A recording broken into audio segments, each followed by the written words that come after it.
What's up guys, I'm Ethan Carter and today I'm going to show you how I made this custom leather wet form sheath for my maker knife. I also added a compartment for a backup blade and of course a hidden bottle opener. If you have a maker knife, you know why you need that. But yeah, this was one of those projects I didn't really have a plan going in. I just kind of figured it out as I went. And because of that, there's a few things that don't quite line up and a few things I would do differently if I did it again. But it's a prototype. I'm really happy with how it looks. I learned a ton along the way and I had a fun time doing it, so I hope you will too. Let's get to it.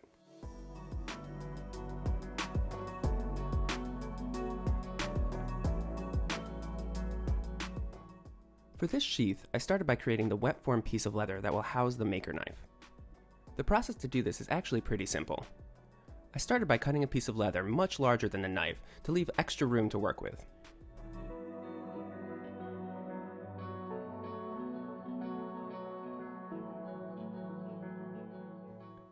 Then I wrapped my maker knife with saran wrap to make sure the moisture wouldn't hurt it during the wet forming.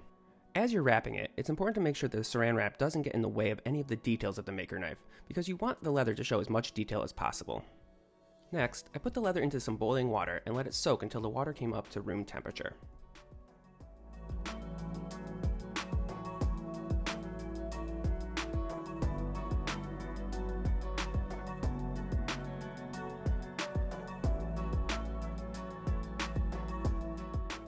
Then, I started the forming process. I started by just pressing the leather over the maker knife and getting the rough shape on top of a piece of scrap wood. To hold the leather from shifting around too much, I used my staple gun to add some staples around the perimeter of the knife. And from there, I just continued to press the leather around the shape of the knife, continuing to form the leather as I went.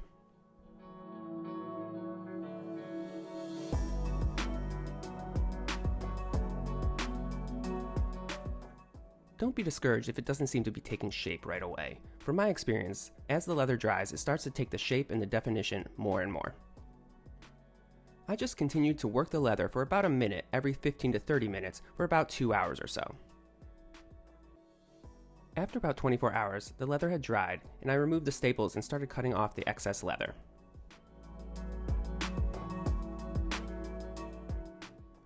I measured about 1/32 of an inch excess around the whole piece to leave enough room for the stitching, and then cut the rest off.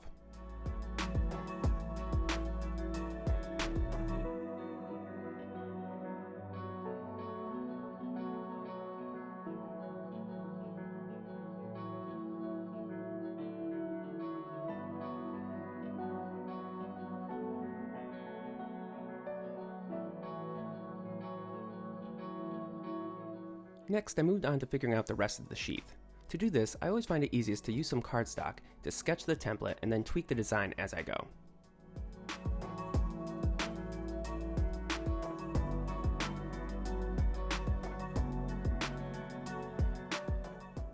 I didn't really have a plan for the design, so I just kind of positioned the sheath template, used my belt, and sketched until I came out with a layout that I liked.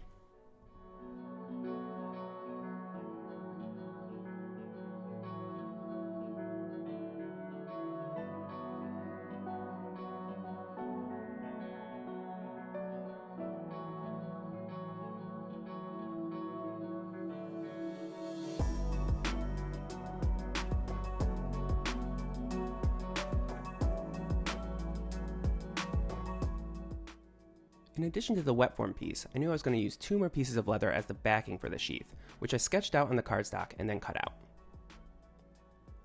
To make sure the back template lined up with the front, I flipped the front piece over and then used that to outline the back piece. This ensures any imperfections will be on both pieces and they will still line up. Next, I moved on to figuring out the pocket for the hidden bottle opener. I wanted the bottle opener to be permanently attached to the sheath, but I only wanted it exposed when in use. So I came up with the idea of cutting a channel into the bottle opener and then attaching it to the leather with a rivet. This allows the bottle opener to slide in and out along the rivet channel, and I have to say, it works even better than I expected.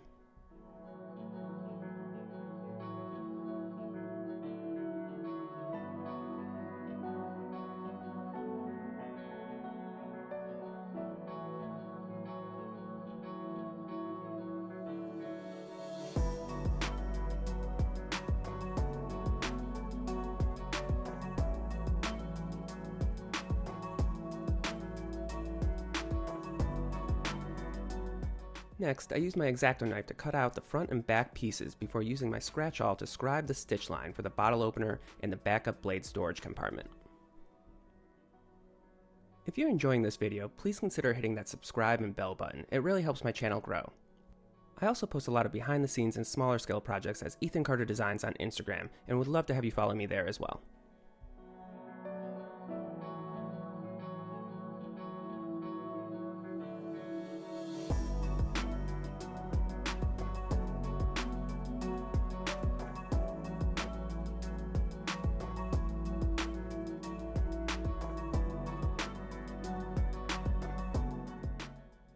Now this next step is completely unnecessary, but the Maker Knife ceramic blades have Jacko's logo engraved on them, so I decided to use a punch to cut a little window for the logo to show through, just for fun.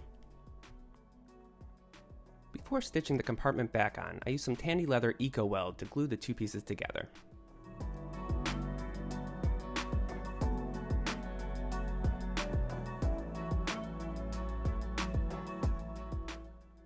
There are a lot of videos out there on how to stitch to get the best results, and I'll link to one of my favorites above, but what I found is easiest is to just pick a sequence and stick to that. For example, I always start using the right needle to stitch from the back, and then stitch the left needle from the front into the same hole, but in front of the right needle's thread. If you continue this sequence, you'll get a very nice looking stitch pattern.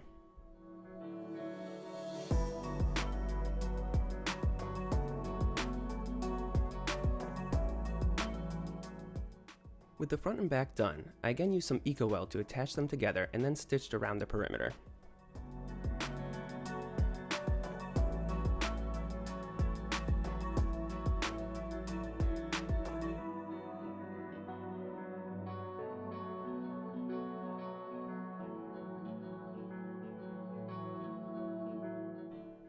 To make the belt loops, I didn't have a punch big enough, so I simply used a small punch to cut a circle at the top and the bottom, and then used my X-Acto to connect the two holes.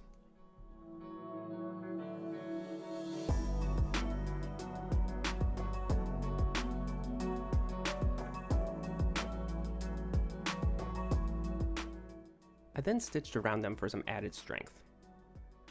Next, I moved on to attaching the wet form piece to the backing. Whenever you're attaching the finished side leather to another piece, it's important to scuff up the part to be glued for a stronger connection. To do this, I use Tandy's Edge Rougher, careful to only rough the part that won't be visible. To attach the wet form piece and to make sure it's aligned for a tight fit, I used a bunch of mini spring clamps. This allowed me to make sure it was pushed up tight against the knife while the glue dried, and then again I added some stitching for strength.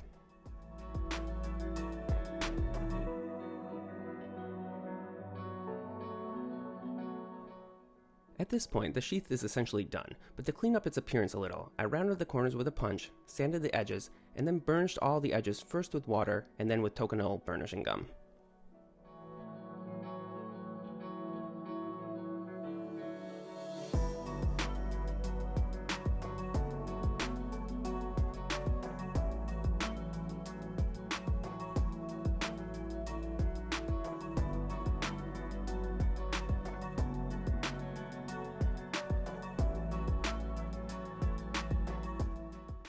And with that, the sheath was done.